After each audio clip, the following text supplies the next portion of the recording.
बिना ताल के भी सुर निकाले वह क्या व्याख्या हो सकती है?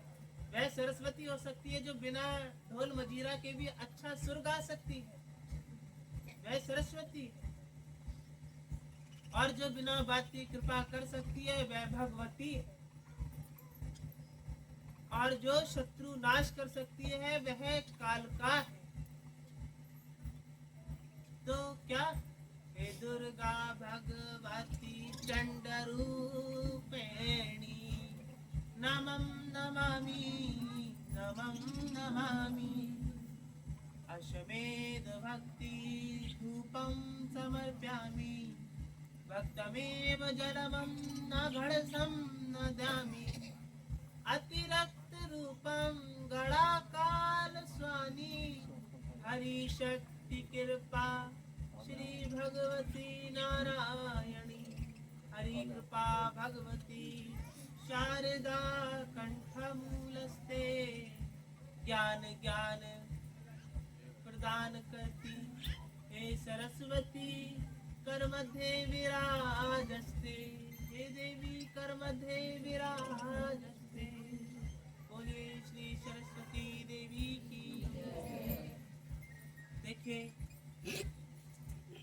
ये दरबार के नियम बदलने की प्रक्रिया सबको पता होनी चाहिए। उसके बाद हम प्रवचन प्रक्रिया करके आपके आने वाले समय की मंगल कामना करेंगे। देखिए, दरबार बहुत लगते हैं, सब में हर किसी की परेशानी बताई जाती है कि आपकी ऐसी व्याख्या है, आप ऐसी परेशानी से जूझ रहे हैं, आपको ये समस्या हो रखी है। किंतु आपकी समस्या आपको पता है तो मैं बता के क्या करूंगी? कि तुम्हारी कमर में पीड़ा है, कि तुम्हारे गर्दन में पीड़ा है, कि तुम्हारी बहू नाराज है, कि तुम्हारे पोते नाराज है, कि तुम्हारा बेटा नालायक है, कि मदिरा पान हो रहा है, कि घटना घटित हो गई। ये तो तुमको भी पता है। मेरा कार्य है उसका उत्तर देना, मेरा कार्य है उसका उपाय देना, उस व्याख्या को सुलझाना मेरा कार्य है, उस व्याख्या को बार बार दोहराना कार्य नहीं है मेरा। माता रानी बताओ मैं क्यों आई तुम्हारे दरबार में? मुझे क्या पता तुम क्यों आई? ये क्यों आई तुम्हें पता होगा। मैंने थोड़ी कही कि तुम मेरे दरबार में हाथ पकड़ के लेके आई, चलो मैं दरबार लगाती हूँ, मेरे दरबार में आना। मैं किसी को पकड़ के नहीं लाई, आप अपनी इच्छा से आ रहे हैं और देवी की आज्ञा से आ रहे हैं। वह जिसे बुलाएगी वह चल के आएगा। बहुतों पर देवी देवता विराजमान होते होंगे। मैं प्रथम बार देख रही हूँ कि प्रवचन कोई देवी देवता नहीं करता है।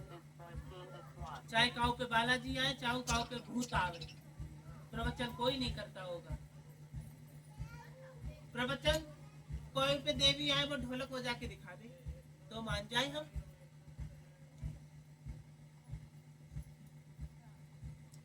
साधारण स्तुति है कि समझने वाले को इशारा काफी, वरना इतनी लंबी जुबान ताज फील करके मैं इतने ज्यादा उत्तर नहीं दूंगी। कम शब्दों में ज्यादा ज्ञान मिलना ही सबसे बड़ी कृपा है। क्योंकि मनुष्य के पास आज के समय में समय कहाँ कि वो परमात्मा के प्रति कुछ शब्द सुन सके। उसके पास समय है कि हाँ मुझे अपने 24 घंटा के दिन में मुझे 23 घंटा काम करने। 23 घंटा में काम क्या है? 12 घंटा मेहनत करो, बाकी पढ़ के सो जाओ। अब जो बचा 1 घंटा वो बीवी के ताने सुनो और पढ़ जाओ। कोई चिंता ही नहीं परमात्मा कौन सी गली में बैठे। देखिए, वो छलियों का सरदार है, जो परमात्मा है ना, वह छलियों का सरदार है। अगर तुम में इतनी सी भी भक्ति है, इतनी सी नाखून त्रिकोणा जितनी भी अगर तुम में सद्भक्ति और भक्ति है तो वह तुम्हें प्रतिदिन दर्शन देगा, फिर चाहे तुम कितने भी परेशान क्यों ना हो। अगर तुम में नाखून के बराबर भी सद्भक्ति है तो वह छलिया है। गौ रूप में, भैरव रूप में, भिखारी के रूप में, चंड रूप में, प्रतड़न रूप में, किसी भी व्याख्या में, वृक्ष रूप में, कैसी भी प्रस्तुति में तुम्हें दर्शन देगा, प्रतिदिन देगा। वो परमात्मा है, जगत पिता है। वो जगत पिता, वो तुम सबका पालनहार कर रहा है। अगर वह तुम्हारा पालन पोषण ना करे तो ये खेती बाड़ी तुम नहीं कर पाओगे। केवल नाम है कि हम खेती बाड़ी कर रहे हैं, नहीं, वो खेती बाड़ी हमसे करवा रहा है, तभी तो कर रहे हैं।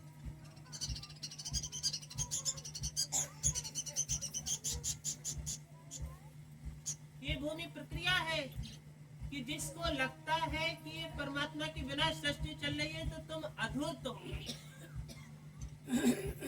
अगर परमात्मा नहीं होते तो किसी पर भूत कैसे आ जाता है? कोई खेलते कूदते वक्त अपना सिर क्यों फोड़ लेता है? कुछ तो है। तंत्र विद्या कैसे हो जाती है, टुटका कैसे हो जाता है? बोले हमें दरबार में ऐसे कितने आ चुके हैं पुरुष।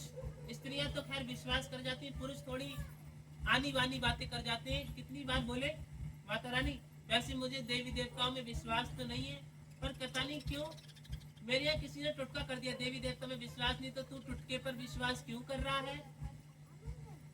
जब तेरा देवी देवता में विश्वास नहीं तो तेरे लिए टुटका भी कुछ नहीं होना चाहिए। जैसे तूने देवी देवता को झूठा कह दिया, ऐसे तू उस टुटके को भी नजरअंदाज कर दे। क्यों आया पूछने? देखिए जैसे तंत्र विद्या है, कण विद्या है, इसी प्रकार से परमात्मा की भी एक विधि है जो उनसे मिला सकती है। और वह विधि ना कोई मंत्र है, ना जो कोई कीर्तन है, ना कोई जप है, वह है सरलता। जो मनुष्य जितना सरल होगा परमात्मा उसको उतनी जल्दी प्राप्त हो जाएगा। सरल बनिए। मंत्र पूजा आध्यात्मिक ज्ञान से परमात्मा प्राप्त नहीं होगा। अगर जप करने से केवल परमात्मा प्राप्त हो रहे होते तो जाओ कैलाश पे चले जाओ, निरी शीतलता में ढके ढकाए नागा साधु बैठे मिलेंगे, अभी तक उनको परमात्मा प्राप्त नहीं हुई। बेशक सिद्धियां प्राप्त हो गई होंगी किंतु परमात्मा प्राप्त नहीं होंगे। सिद्धि प्राप्त होना परमात्मा का अंश नहीं है। सिद्धि तो उनकी शक्ति है जो हर मनुष्य के अंदर है। अगर हर मनुष्य के अंदर नहीं होती तो कभी कभी ऐसी प्रक्रिया हो जाती है, होने वाली बात मुंह से पहले ही निकल जाती है। बहुत बार ऐसा हुआ होगा तुम लोगों के साथ। कोई बात होनी होती है, तुम्हें पहले ही सोच में आ जाती है, अरे मुझे पता थी ऐसा होना है, मैं कल से सोच रही थी कहीं ऐसा हो ना जाए। तो सिद्धि तुम सबके भी पास है, तो इसका मतलब ये नहीं कि परमात्मा हर जगह है। परमात्मा को प्राप्त करना है तो सरल बनिए। सरल कैसे बनेंगे? जो आपकी तरफ देखे उसको केवल मुस्कुराना ही सरलता नहीं कहते। जो आपको देखकर मुस्कुरा जाए उससे सरल भाव में पूछिए कैसे हैं आप। ये सरलता है कि बिना बात के भी जो चर्चा करना जान जाए वह परमात्मा है।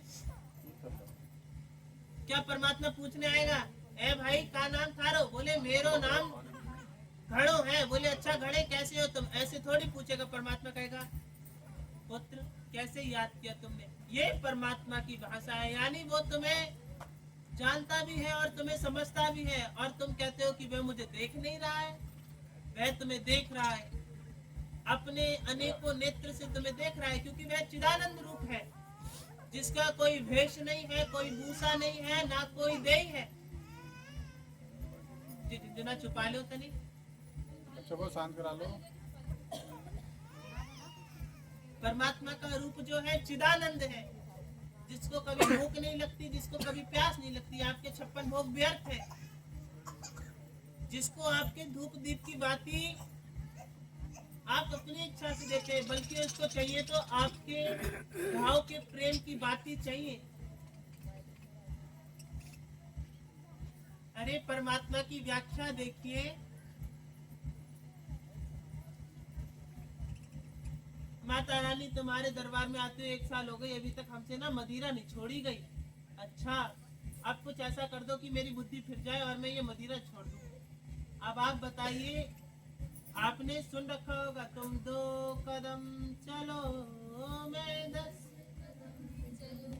परमात्मा ने कहा है अगर मैं तुम्हें अपने हिसाब से चलाता तो आज ये सृष्टि होती ही नहीं। परमात्मा ने तुम्हें इसलिए बुद्धि दी है, इसका प्रयोग करो कैसे जीवन जीना है तुम्हें। अगर परमात्मा अपने हिसाब से चलाता तो कभी अच्छा नहीं लगता। उसने कहा है मैं देखता हूँ कि मेरे बनाए हुए मनुष्य का निर्माण, यानी वो भी चाहता है कि सृष्टि का निर्माण इसलिए हो ताकि वह भी खाली समय में तुम्हारी हरकतों को देख सके। क्या तुम बिल्कुल खाली बैठना पसंद करोगे? तुम भी तो चाहोगे कुछ ना कुछ होता रहे। केवल पड़े रहने से जीवन काट दोगे। मैं तुम्हें एक खटिया दे रही हूँ, तुम पूरा जीवन इसी पे बिता दोगे। तो इसी प्रकार से परमात्मा ने भी अपनी मन को भटकाने के लिए, मन को ऊर्जित करने के लिए सृष्टि का निर्माण किया है और वो देखना चाहता है कि मेरे भीतर जो अंश है वह किस प्रकार से पनपेंगे। अरे पनपना तो दूर छोड़ो, वह तुम्हें ही छोड़ के जा रहे हैं। वो खुद कह रहे हैं कौन है परमात्मा, निकल के आए सामने। पार ब्रह्म परमात्मा तुम अंतर्यामी, सुना है ना? पार ब्रह्म परमात्मा तुम अंतर्यामी स्वामी। मैं मूरख कल का, मैं मूरख, कृपा करो हरता। ओम जय जगदीश हरे, स्वामी जय जगदीश हरे, स्वामी।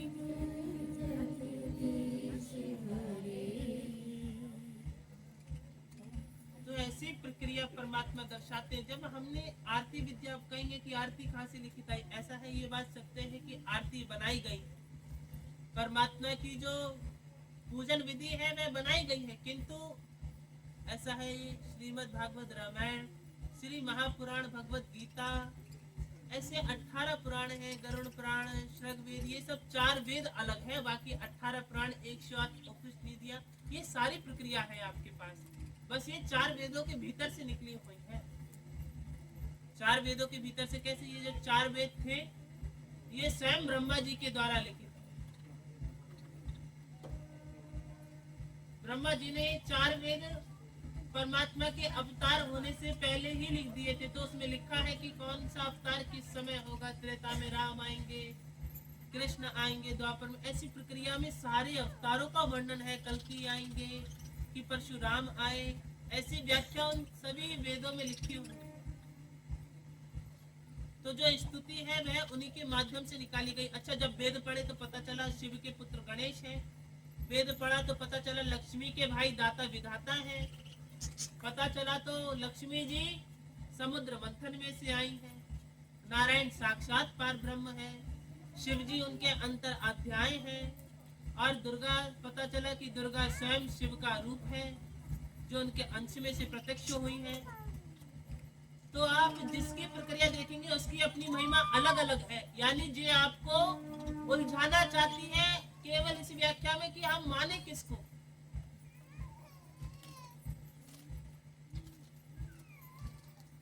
वह आपको केवल उलझाना चाहती है कि आप किसको माने। शिव पुराण पढ़ो तो जैसे पता चलता है कि शिव से ही सब कुछ है, दुर्गा पुराण पढ़ो तो यही पता चलता है कि दुर्गा से सब कुछ है, रामायण पढ़ो तो उसमें ये लिखा है कि राम जी सब कुछ है, और गरुड़ पुराण पढ़ो तो सब कुछ नारायण के द्वारा है, सब कुछ गरुड़ की प्रक्रिया में है।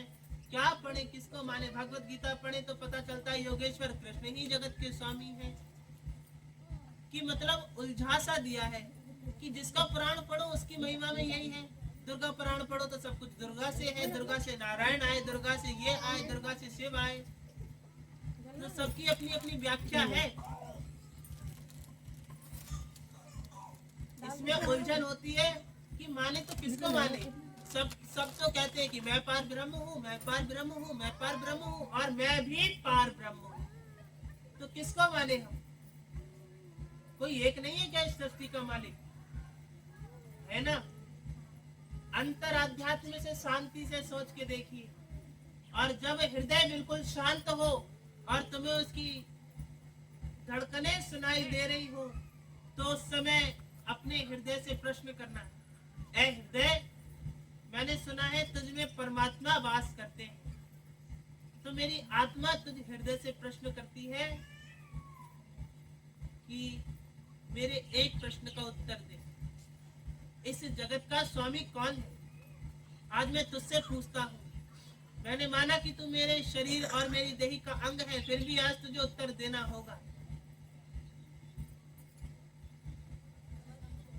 आज तुझे उत्तर देना होगा कि इस जगत का स्वामी कौन है। आप देखेंगे कि आपको केवल व्याख्या नजर आएगी, और नेत्र बंद होंगे तो आपको बिल्कुल अंधेरा अंधेरा सा नजर आएगा।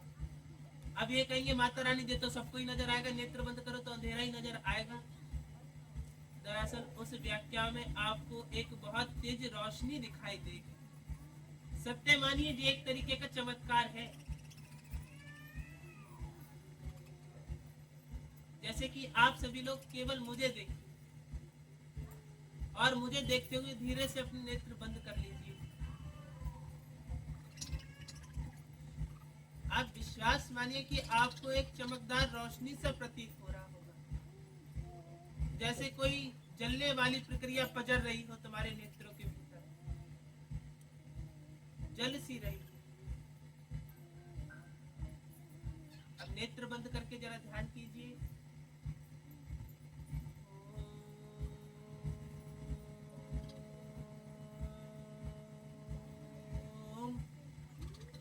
ऐसी ध्वनि का प्रजनन करते हुए आप याद करेंगे कि आपके नेत्रों के भीतर एक चमकदार व्याख्या दिखाई दे रही है। उत्तर ये है, यही परमात्मा है। और कैसे पता चला ये उत्तर? यजुर्वेद में लिखा है, श्री परमार्थे पार ब्रह्मस्ते चमक प्रक्रिया नेत्र मध्यारा विराजस्ते पूर्ण पार ब्रह्म नारायण जगत कृतार्थ कर्म कर्ता भुवनेश्वरे। कि उन्होंने कहा है कि वेद में लिखा है कि जब आपके नेत्र बंद हो और आप भक्ति में लीन हो तो आपको एक चमकदार प्रक्रिया दिखाई देगी जो साक्षात नारायण का अवतार है। कि इस जगत का जो स्वामी है ना दुर्गा है, ना शिव है, ना ब्रह्मा है, ना गणेश है, ना योगेश्वर कृष्ण है, क्योंकि योगेश्वर कृष्ण भी तो नारायण के है। तो प्रेम से कहिए श्री सत्यनारायण भगवान की जय, श्री सत्यनारायण भगवान की जय। कि इस जगत के स्वामी कौन है? श्री नारायण। श्री नारायण इस जगत के स्वामी हैं, उनके सिवा सब उनके बाद आते हैं। क्षमा चाहूंगी, श्री महादेव भी उनके बाद आते हैं। कि शिव भक्तों को ये बात बुरी लग सकती है कि माता रानी कह रही है कि शिव के बाद नारायण आते हैं, तो मैं शिव भक्तों से कहूंगी जी बिल्कुल क्षमा चाहूंगी, किंतु शिव इस जगत के पूर्ण ब्रह्म नहीं है। क्योंकि श्री महादेव रूप जिन्हें भोले बाबा कहते हैं, उनके माता पिता का पुराणों में वर्णन है, किंतु नारायण के माता पिता के पुराणों का वर्णन नहीं है। पुराणों में उनके माता पिता का वर्णन नहीं है, किंतु शिव के माता पिता का वर्णन है। ये तो शिव भक्ति में जो ज्यादा लीन हो जाते हैं वो कहते हैं कि उनके माता पिता नहीं। शिव के माता पिता हैं, शिव अघोरी हैं। जैसे नागा साधु होते हैं वैसे हमारे शिव है, अघोरी है। और अघोरी प्रक्रिया में वो कैसे है? क्योंकि वह बहुत दयालु और अच्छे स्वभाव की प्रक्रिया धारण करने वाले हमारे भोले बाबा के रूप में। ये कैसे संभव हुआ? अब इतनी व्याख्या, इतनी लंबी चौड़ी कथा तो नहीं सुनानी बैठ रही, फिर कभी बताऊंगी। शिव के बारे और शिव प्रभु के बारे में क्षमा चाहूंगी, मेरे से प्रभु चूक गया। श्री महादेव के बारे में मैं फिर कभी आपको चर्चा करूंगी, क्योंकि बहुत लंबी व्याख्या है। इतने में दरबार में 3 दिन बीत जाएंगे, किंतु व्याख्या खत्म नहीं होगी। तो ऐसी प्रक्रिया में शिव पूर्ण ब्रह्म नहीं है, पूर्ण पर ब्रह्म है नारायण। कौन है? नारायण पूर्ण ब्रह्म है। और जो लक्ष्मी है वह लक्ष्मी हमें समुद्र मंथन में से प्राप्त हुई। जो धन अथवा वैभव की लक्ष्मी है वो कौन है? जो समुद्र मंथन में से 11 रत्न निकले थे, उनमें से एक है हमारी पूजनीय मातेश्वरी लक्ष्मी। चरण चिन्ह है, कपाल वृक्ष है। ऐसी प्रक्रियाएं हमें 11 रत्नों के रूप में प्राप्त हुई। तो इस जगत के जो स्वामी है नारायण है, और उन नारायण की आज्ञा से ये दरबार चला रहे। अब आप कहेंगे जो कुछ ज्यादा ही माता रानी ने लंबी फेंक दी कि उन नारायण की व्याख्या से इतना छोटा सा दरबार। तो दरबार छोटा या बड़ा नहीं होता, उसके के भाव इस दरबार को छोटा बड़ा बनाते हैं। अभी यहाँ 2-3 दरबार चमत्कार हो जाए, यहाँ बैठाने की जगह नहीं बचेगी। ज्यादा बड़ी बात नहीं करें, केवल 2 चमत्कार हो जाए।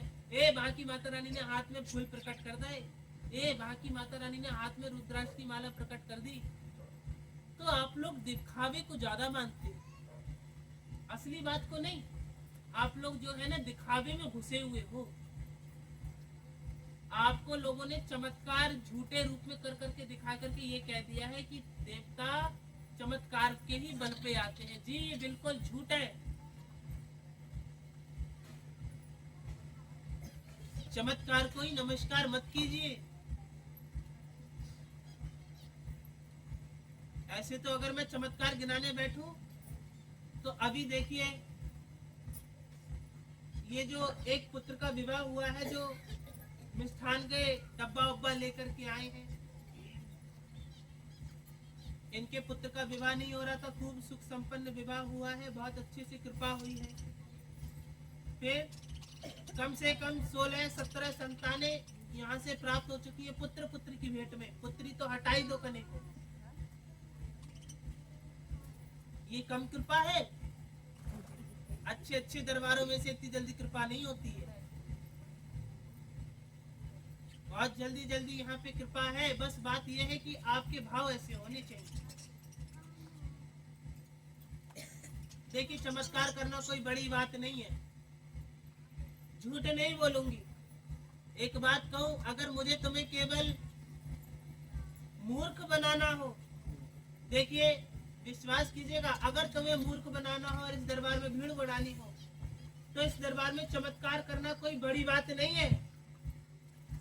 फूल प्रकट करना कोई बड़ी बात नहीं मुझ जैसी देवियों के लिए। हम इतने शक्तिशाली हैं कि हमारा जप बहुत पवित्र है। हम अपना हाथ ऐसे बंद करके अगर हम याद करें कि हे जगत जननी हमारी लाज रखना, हमारे हाथ में पुष्प आ जाए, हमारे हाथ में पुष्प की भेंट प्रदान कीजिए, आज भरे दरबार में हमारी लाज रखिए, और हमारे हाथ में पुष्प आ जाए, तो पुष्प आना कोई बड़ी बात नहीं है। बस करेंगे इसलिए नहीं, अगर एक बार कर दिया तो हर मनुष्य यही देखने के लिए आएगा, और फिर हम पर उंगलियां उठेंगी कि हमारे सामने करके दिखाओ, हमारे सामने करके दिखाओ। इसलिए नहीं करना। एक बार करके ब्रह्म जाल में फंसना नहीं है। जितनी साधारणता से दरबार चला सकेंगे उतनी साधारणता से चलाएंगे।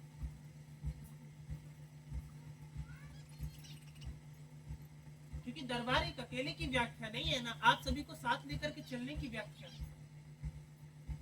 क्या गुरुजन भी प्रवचन देते हैं? आपको एक बात मैं बता रही हूँ बहुत बड़ी। जैसे कि किसी के देवता रुष्ट हो जाए तो वो देवता आते हैं, और किसी के ऊपर देवता खेले, तूने मेरी इतने दिन तक ज्योत नहीं जलाई, तूने मुझे बलि नहीं दी, तूने मेरा भोग नहीं लगाया, तूने मेरा पूजा नहीं दी। ये बताओ, इतना बड़ा परमात्मा तुम्हारे यहाँ की पूजा लेने क्यों आएगा? खुद सोचिए। हमारे यहाँ काले देव पूज रहे हैं, उनपे वो डंका बजा, काले देव तूने मेरी ज्योत नहीं जलाई। अच्छा, अब देवता ज्योत के भूखे हो गए, लग रही है बैकुंठ में तेल कम पड़ गया तो दिया का तेल चुरा करके ले जा रहे हैं पूरी छौंकने के लिए, बनाने के लिए। इसी पाखंड में मत पड़िए, किसी पर देवता जल्दी नहीं आ सकते। पूरे दिन तुम गुटखा तंबाकू और मदिरा में खोए रहो, और संध्या काल में तुम पे आ गए भैरव बाबा, तुम पे आ गए काले देवता, और काऊ पे आ गए जखई महाराज। मैं नहीं मानती, केवल नारायण को मानूंगी, और नारायण के अवतारों को मैं बारंबार प्रणाम करूंगी। योगेश्वर कृष्ण है, कच्छप है, हंसा है, गरुण है, और बहुत से अवतार हैं, कृष्ण है, राम है। मैं इन अवतारों को प्रणाम करूंगी। मीन अवतार है, इनको प्रणाम करूंगी, किंतु काले पीले जखई महाराज जैसे देवताओं को मैं प्रणाम नहीं करूंगी, चाहे किसी को कितना भी बुरा लगे। बड़ी चेतावनी दे रही दरबार में। और अगर किसी को कोई खोट जारी हो तो आइए इस गद्दी पे बैठ के मेरी जगह, मैं आपको बात कर रहे हैं, मेरी जगह प्रवचन दीजिए, और जिस प्रकार से हर दरबार में भला करना है आप भला करके दिखा दीजिए। अगर मनुष्य की मुंह मांगी वस्तु हम उसे अगले ही दरबार में दे देंगे ना, तो उसका लालच बढ़ जाएगा। देखिए बड़े बड़े तीर्थों पे लाखों संख्या में भक्तगण आते हैं, तो ये जरूरी नहीं कि लाख भक्तगण आए हो तो लाखों की मनोकामना पूरी हो गई हो एकदम।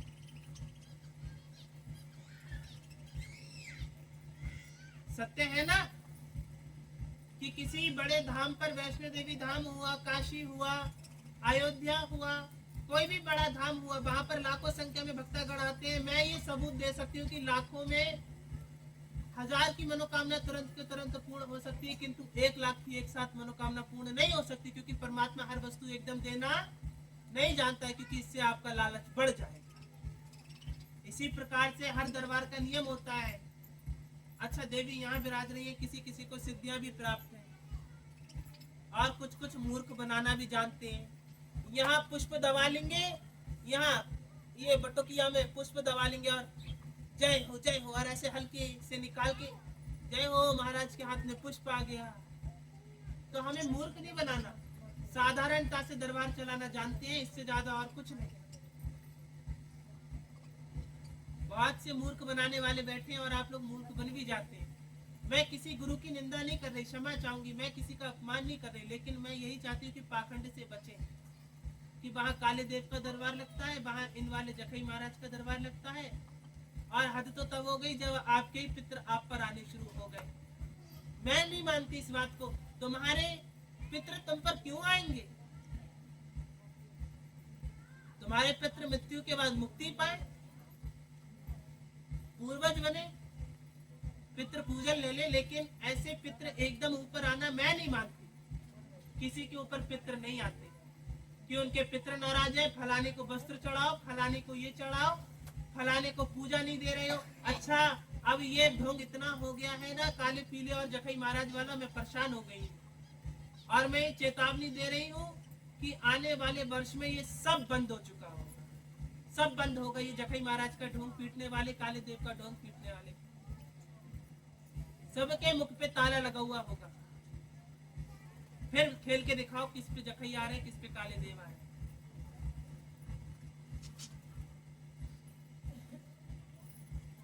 और मैं आपको रोक भी नहीं रही हूँ, जिसको जहां जाना है वहां जाइए, मैंने किसी से कुछ भी गलत नहीं कहा। मैं केवल आपको सद्ज्ञान दे रही हूँ कि नारायण के सिवा कोई परमात्मा नहीं है, बाकी उन सब के अंश है। अब आप इन सब में से जखई काले पीले देव को क्यों पकड़ रहे? नारायण को पकड़िए, लक्ष्मी को पकड़िए, हनुमान को पकड़िए, तिरुपति बालाजी को पकड़िए, और दुर्गा है, भगवती है, काली है, चामुंडा है, अनेकों रूप अवतार है, शिव है, पार्वती है, अनेकों अवतार है, दुर्गा भगवती के अनेकों अवतार है। काय बात की कमी है आपके पास? कृष्ण को पकड़िए, राम को पकड़िए, सीता को पकड़िए। तो आप इनको ना पकड़ के किन्हें पकड़ रहे हैं? काले पीले नीले देवता को पकड़ रहे हैं। तो परेशानी कहां तक नहीं आएगी? बहुत परेशानी आएगी। पहले के समय में जब ये मूर्ति पूजा नहीं थी तो शालिग्राम पूजे जाते थे, देखे होंगे शालिग्राम, गोल बिल्कुल शालिग्राम होते थे, उनपे चंदन तिलक लगा करके अच्छे वस्त्र के ऊपर रख दिया जाता था, कोई मूर्ति नहीं, और किसी मनुष्य को कोई दुख नहीं। अच्छी खेती कर रहा है, अच्छे राज्य में पल रहा है और अच्छा भोजन कर रहा है। तब जे कोई काले देवता, पीले देवता, पितृ पूजन, अहुत पूजन जे कुछ नहीं था। ये पितृ पूजन, फलाना पूजन, जखई पूजन, ये सब अब होने लगा। रात्रि में डंका अब बजने लगा, देवी देवता अब ऊपर आने लगे। उस समय किसी के ऊपर कोई देवी देवता नहीं आते। जितना ढोंग बढ़ेगा उतना ढोंग पिटेगा। अगर हिम्मत है तो हमारे दरबार को लगते हुए 2 वर्ष होने जा रही है। वैसे तो 2 वर्ष होने जा रही है। 2 वर्ष में हमारे यहाँ 10 से ज्यादा अभी तक कोई खेला कूदी नहीं कर पाए। अगर गिनती ली जाए तो हद में हद 15 भक्त होंगे जो केवल खेले कूदे होंगे आज तक। 1 साल में, 2 साल में 15 भक्त। और अगर यही दरबार कहीं और होता तो कम से कम 100 से ज्यादा खेल चुके होंगे। हमारे सामने डर के मारे खेलता ही नहीं। आओ, हमारी तलवार जहां धड़ी है, तुम भूत बन के दिखाओ, हम माता बन के दिखाएंगे। तुम भूत बन के खेलना दिखाओ, हम जेलेंगे तलवार और कमान में से निकाल के तुम्हें सीधे परमात्मा से मिलन करा देंगे। ले, पूरी मुक्ति ले जा। काट करो तो अच्छा करो, दोबारा खेल ही ना पाए। वरना इस दरबार में आकर ढोंग रचाने से पहले कम से कम 100 बार सोचना, 100 बार, कि उनके सामने खेले या नहीं खेले। क्योंकि देखो, जितनी मैं दिखने में भोली हूँ, तलवार से भी ज्यादा धारिली हूँ। एक बार अगर तुमने मुझसे पंगा ले लिया, पूरे जीवन भर यही सोचोगी कि कैसे भी करके मुझे छुटकारा प्राप्त हो जाए, और कितने भी बड़े बड़े पूजन करा लेना, मेरा छुटकारा नहीं छूटेगा। हर गुरु को अपनी व्याख्या करने पे लगे पड़ी है। हर गुरु को अपनी व्याख्या करनी है कि मैं महान हूँ, मैं महान हूँ। और कुछ तो इतने ज्यादा मूर्ख है, अपने आप को नारायण बता रहे हैं। अरे तुम जगत के नारायण हो तो जो कलयुग को क्यों नहीं रोक रहे हो? अभी बहुत से ऐसे गुरु हैं जो कहते हैं हमारे सिवाय सच्ची मार्ग को भगवान से पूजन कराना छुटवा देते हैं कि इन वाले देवता को मत पूजो, नारायण को मत पूजो, माता भगवती को मत पूजो, हमें पूजो, हम ही है सब कुछ। और खुद हाथ में प्रवक्ति लेकर के और गद्दी पर बैठ जाएंगे। जय जयकार हो, जय जयकार हो। अच्छा, आप नारायण बन गए, आपके नारायण कहने से आप नारायण नहीं हो जाएंगे। तो इस कलयुग को रोकिए ना।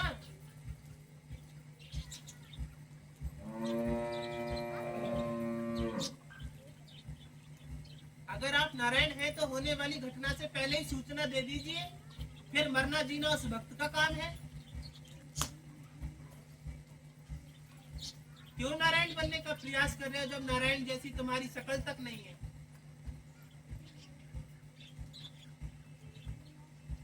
नारायण बनने चले, नारायण की व्याख्या तक नहीं पता होगी कि नारायण शब्द का अर्थ क्या होता है।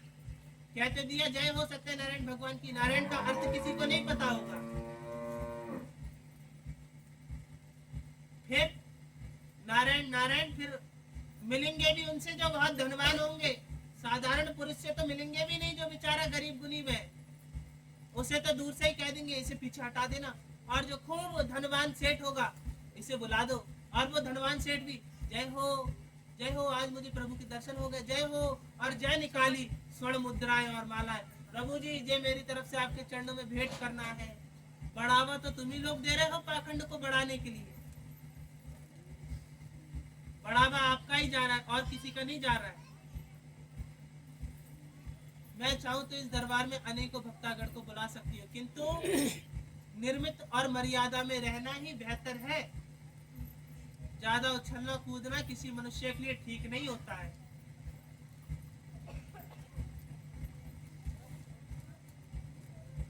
जिस प्रकार से बंदरा भी पेड़ पर उछलना बहुत अच्छे से जानता है, किंतु उसका भी कभी ना कभी हाथ या पांव फिसल जरूर जाता है।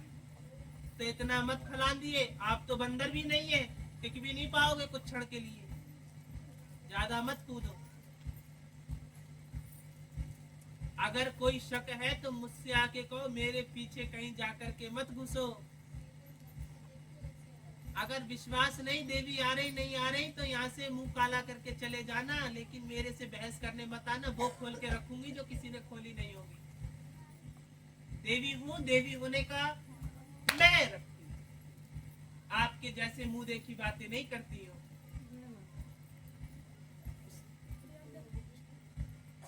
इतना बड़ा दरबार चला रही हूँ, ये ढोंग नहीं हो सकता।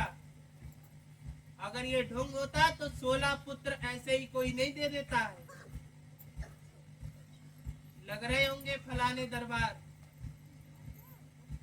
मैं उनकी निंदा नहीं कर रही हूँ, लेकिन जब मेरा क्रोध मेरे से ऊपर हो जाए तो मैं ये नहीं देखती तुम कौन हो।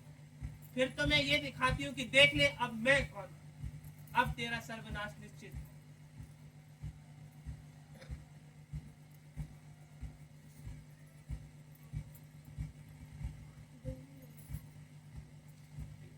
आप लोग हंसी में ले रहे हैं हमें। अरे चलो चलो, ये देवी की बातें सुनने जाएंगे। देवी की बातें सुनने से पहले मानने का भी अपने अंदर प्रस्ताव लेकर के आओ कि उनके दरबार में जाएंगे। आप ढोंग हो या सच्चाई हुआ, अगर कोई अच्छी बात मिली तो मान फिर भी लेंगे।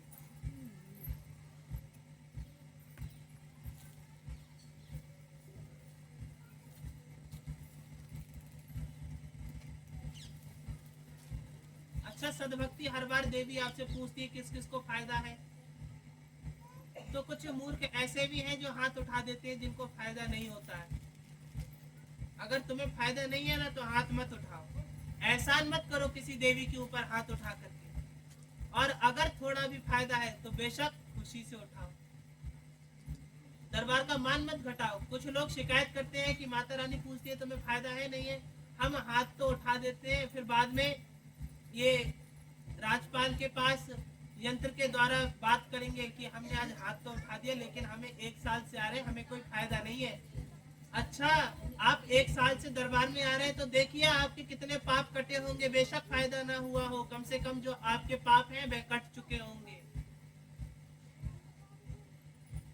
अगर भला ना हुआ होगा तो बिगड़ेगा भी नहीं। और जिसने दरबार को दोष दे दिया कि आपके दरबार में आने से हमारी बातें बिगड़ रही हैं, तो ध्यान रखना, भले ही फिर चाहे ना बिगड़ी हूँ, ऐसा बिगाड़ूंगी कि संवरने लायक नहीं रहोगे। जितनी दयालु हूँ उससे ज्यादा क्रोध करना जानती हूँ। कि मैंने कहा है कि परमात्मा का ज्ञान, देखिए मैं पारिवारिक ज्ञान नहीं दूंगी कि परिवार में ऐसा चलना चाहिए, कि परिवार में माता पिता से ऐसा चलना चाहिए, नहीं। परिवार का ज्ञान तो हर मनुष्य को है कि पुत्र को अच्छे से बोलना चाहिए, माता पिता को अच्छी परवरिश देना चाहिए। तो मैं परमात्मा का ज्ञान देना चाहिए मुझे कि परमात्मा कैसे होते हैं, क्या करते हैं। तुम्हें ढोंग में घुसने से मुझे बचाना है बस। और परिवार कैसे चलाना है ये तुम्हारी जिम्मेदारी है, क्योंकि विवाह तुम्हारा हुआ, मेरा नहीं। परिवार तुम चलाओ, कृपा हम करेंगे, बस इतना जानते हैं। तुम हमें मानो और हम तुम्हें जाने, बस इतना। इससे ज्यादा का रिश्ता नहीं रखना मुझे। देखिए, बेटी पुत्र का रिश्ता तो चलता रहता है, लेकिन आपका और बेटी का पुत्र का रिश्ता भगवती से होगा। मेरा और आपका रिश्ता केवल आने जाने का है।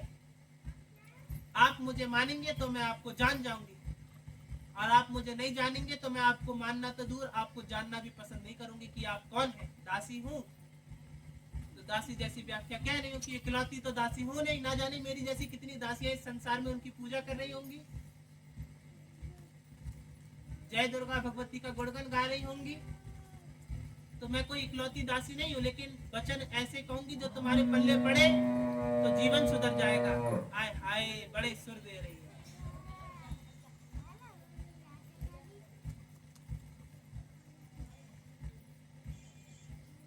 तो ऐसी व्याख्या में समझदार बनने का प्रयास करें।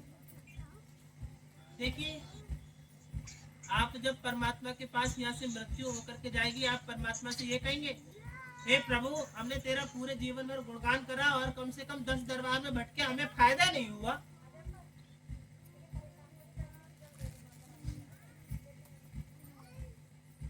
हे प्रभु, हमने तेरे कई दरबारों में गए, हमें आज तक फायदा नहीं हुआ, और देख हम आखिरकार अपने प्राण त्याग के तेरे पास आ गए। प्रभु कहेंगे, ये मृत्यु लोक है, तुम मृत्यु लोक में जाकर के सुखी रहने की व्याख्या जताएगा तो नहीं हो पाएगा। मृत्यु लोक में मृत्यु ही पाएगा तो कहेगा, नहीं प्रभु जी, सेठ लोग बहुत सुखी है, जिसके पास धन है वह सुखी है। अच्छा, अगर वो धन से सुखी है तो तन से दुखी भी है। तो धन से सुखी मत होइए, तन से सुखी होइए। क्या पता तुम्हारे पास अरबों रुपया होए, किंतु चलने के लिए तुम्हारे पास पांव नहीं होंगे। तुम्हारे नौकर तुम्हें, वो कौन सी व्याख्या है जिसमें पहिए लगे होते हैं, उस पर धकिया धकिया के लेके जा रहे हैं। अरे जी, अरबपति हैं किंतु चलना नहीं जानते हैं, इनके पांव खराब हो गए बैठे बैठे रहने की वजह से। जी, अरबपति हैं, देखियो मटका किसी इनको पेट निकलिया हो है, कतई घड़ा पिटिया पे धर रखो है। अच्छा, अरे जी अरबपति हैं, देखियो कतई गाल भदभदा गए। जी अरबपति हैं, हृदय के मरीज है, इनकी सांस उखड़ जाती है, इनके फेफड़ा खराब है गए। जी हृदय के मरीज हैं, इनकी आंतें खराब रह गई हैं। और जो अरबपति हैं, तो ऐसे अरबपतियों का भी क्या फायदा जिनको अपने आप का ख्याल न रख मिलता हो। तो मैं कहूंगी, अरबपति ना सही, तनपति जरूर बना के रखिए। ये तन अगर स्वस्थ रहा तो ये चलता फिरता मृत्यु पाएगा, कहीं रगड़ रगड़ के ना जीना पड़े, कि पता चले शौच के लिए भी जाओ तो नौकर शौचाए, खुद के हाथ भी ना मिले। पांव से ना चलने वाला कैसे शौच करता होगा, नौकरी तो कराता होगा। तो इसलिए इस दरबार में आने के बाद विनती ये किया करो कि बस उतना धन हो जाए जितना मैं प्रयोग कर सकूं। इतना निठल्ला मत बना देना कि इतना धन हो जाए कि मैं चलना फिरना और कमाना ही भूल जाऊं। धन बेशक दो परमात्मा, मुझे धनवान बनाओ, किंतु अपने दरबार के आने जाने के लिए मेरा तन स्वस्थ रखो।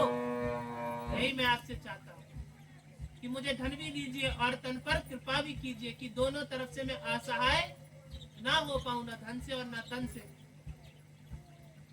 ऐसी कृपा कीजिए। केवल धन पर कृपा मत कीजिए तो मेरा तन बेकार हो जाएगा।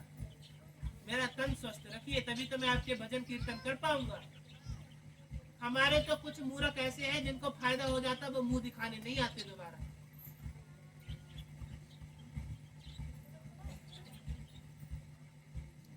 प्रणाम करने तक नहीं आते कि लाओ महीना भर हो गया दरबार में जाकर के प्रणाम कराए।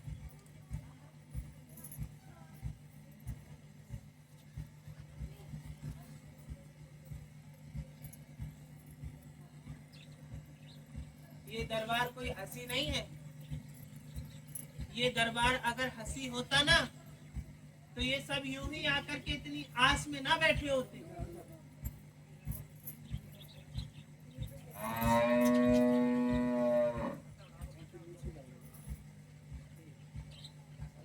ये व्याख्या धर लीजिए कि परमात्मा के बिना इस सृष्टि में कुछ नहीं हो सकता। अगर आप अपने इस प्रेम भाव को छोड़ना जानते हैं तो परमात्मा भी आपको छोड़ना जानता है। और जिस दिन आपको परमात्मा ने छोड़ दिया, आप किसी बात के काबिल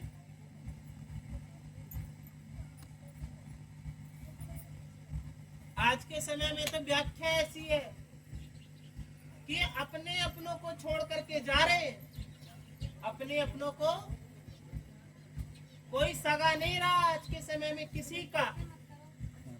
पराया बेशक अपना हो जाएगा किंतु अपने अपने नहीं रहेंगे। अपने भी आज के समय में भेदभाव करेंगे एक दूसरे की तुलना में कि जे ज्यादा अच्छा है, जे इतना हमें समझती नहीं है।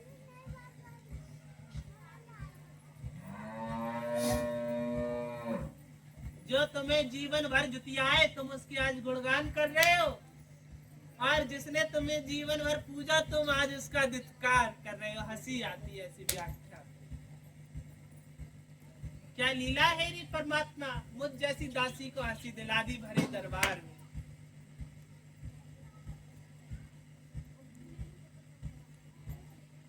एक ने बोला, कुछ समय पहले की बात है, उसके घर की बात है, माता रानी हमने तुम्हारे दरबार बहुत सुना है। उसके खोले वो गले में दर्द हो रहा, गले में। दरबार में आज तक नहीं आया, पड़ोसियों से सुना होगा यहाँ दरबार लगता है। सत्य घटना बता रही हूँ, अगर वो यहाँ होता तो मिलवा भी देती। और दुष्ट आज तक आया नहीं दोबारा दरबार में, आज तक नहीं आया। बस वहीं से हाथ जोड़ के विनती कर ली। शुद्ध शाकाहारी है, झूठ नहीं कहूंगी।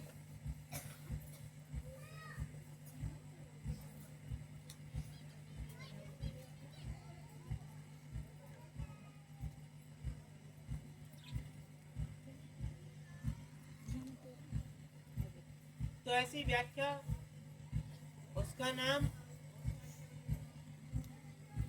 मुझे कुछ ध्यान नहीं, किंतु किसी गांव का ही है। हीरालाल पता नहीं ऐसी करके कोई नाम है, कुछ अलग सा ही नाम है, ऐसी मिलता जुलता है। मुझे नाम अगर याद आ गया तो अभी बता जाऊंगा। तो वह अपने कक्ष में बैठ के व्याख्या कर रहा। माता रानी ज्यादा नहीं 20,000 का इंतजाम हो जाए। उसने कोई वाहन लिया है 4 पहियों का, जुताई के लिए जो आता है, घटर घटर करे, क्या कहते हैं उसे? ट्रैक्टर। हाँ, तो उसकी व्याख्या उसके पास कम पड़ गई। बोले मैं तुम्हारे दरबार में आकर के 1,001 रुपया चढ़ाऊंगा, मेरा 20,000 का इंतजाम हो जाए। अच्छा, अब वहाँ देवियां विराजमान हो भी चुकी है। दरअसल एक बार हम उसकी पोल तो नहीं खोलेंगे, और देवी से वो मिला नहीं, डर के मारे कहीं मेरी कोई बात ना हो जाए। थोड़ा चापलूस है, गांव का ठगिया है, किसानी उसानी में खानो खूब जाने, जाकी मार लियो और जाकी मार लियो। तो ऐसी व्याख्या में उसने जब हमें याद करा तो ऐसा हमारी कोई दासी ने कृपा कर दी और उसको उसके मायके से ही 20,000 मिल गए। उधारी पे मिले लेकिन मिल गए। अब उसने धन्यवाद करा, अरे सच्चा है दरबार, सच्चा है दरबार। और बताया किसी को नहीं, हो गया। उसकी अर्धांगिनी को पता है, उसको पता है। अब जब दिन आया इतवार का तो पता नहीं कौन सी व्याख्या में आज तक मुड़ के ही नहीं आया। हम कह रहे हमारे 1,001 रुपया तो दे जा। अरे तूने इच्छा मांगी थी 1,001 रुपया चढ़ाएंगे, हमारे 1,001 रुपया तो दे जा। हमने तुझे 20,000 दिलवाए, 19,000 खर्च कर ले, 1,000 तो दे जा। 1 रुपया चीज खा ली, आज तक लौट के ही नहीं आया। ऐसे तो हमारे यहाँ के भक्त हैं, फायदा हो जाए तो जय नहीं देखते दरबार कहाँ गया। और जय अगर दरबार उस बीच पड़ जाता तो कम से कम 2 बार चक्कर मारता, अगर फायदा नहीं होता। माता रानी अभी तक इंतजाम नहीं हुआ, माता रानी अभी तक इंतजाम नहीं हुआ, आया ही नहीं, पहली बार में ही कृपा कर दी। सो मूर्ख ने अपनी आज तक दुआरी नहीं दिखाई, पिछाड़ी देख के मटका की और चले गए। कोई बात नहीं, 1,000 से कौन सा हमारा भला हो रहा है। दरबार का तो निर्माण चल ही रहा है, देने वाला देगा, नहीं देने वाले से जबरदस्ती थोड़ी करेंगे हम लोग। कंजूस तो वैसे ही है आज का मनुष्य। किसी सगे का अगर विवाह निकल आए तो लाखों रुपया कर्ज पे लेकर के अपने आप को संवरा लेगा, किंतु परमात्मा का कोई कार्य निकल आए तो 11 रुपया दे करके छुट्टी पा लेगा। बस मूल उतर गया, एहसान उतर गया, अब 11 रुपया से ज्यादा मत देना। वाह क्या लीला है परमात्मा की। हम जैसी दासियों को लज्जा आ जाए 11 रुपया देते हुए। आज के समय में 11 रुपया कोई मायने। अब तुम अपनी सगे रिश्तेदारी में भी तो 11 रुपया नहीं देते होगे दक्षिणा में, और दरबार में निर्वाण के लिए तुम 11 रुपया चढ़ा रहे हो। और हद तो तब हो गई, पिछले दरबार में काऊ ने 2 रुपया चढ़ाए और वो हमसे क्या कह रही, माता रानी हमारी जमीन फंसी हुई है, हमें मिल जाए। अब वो ऐसे हमें देखे और हमारी देवियां उसे देखे। और जो जगह है वह कम से कम 70 लाख की है, और सीधे पल्लई धोती बांधी, हल्की हल्की करिया करिया काइया काइया सी बिंदी लगाई, और ऐसे करके एहसान उतारने जोत के ऊपर से, हे माता रानी हमारी जमीन हमें नाम हो जाए, जय हो। एहसान करके परमात्मा तो बालाजी वो कह रहे होंगे जाको पहले भलो कर दो, 2 रुपया चढ़ा के गई।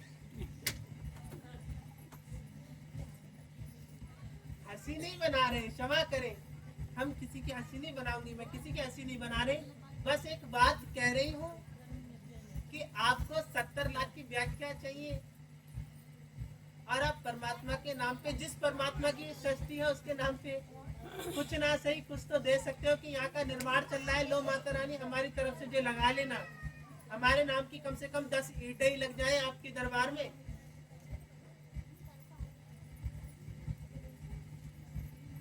और हंसी आ रही, बालाजी भी बोल रहे होंगे। फिलहाल में बालाजी से मैंने देखा नहीं ना उनसे सुना, मैं एक व्याख्या कह रही हूँ कि बालाजी की तस्वीर रखी रहती है ना यहाँ पे। अब उनके आगे वो एहसान से जब 2 रुपया का सिक्का निकाला और ऐसे करके पकड़ी ऐसे बीच में, हे माता रानी हमारी व्याख्या हमें मिल जाए। माता रानी क्या ना जानती है, बोली चाहिए 70 लाख की और दे रही है हमें 2 लाख। अरे इतना एहसान मत कर, बहुत ज्यादा हो गए, हमसे हजम नहीं। इतना एहसान मत कर। ऐसी व्याख्या में कुछ देर की व्याख्या है।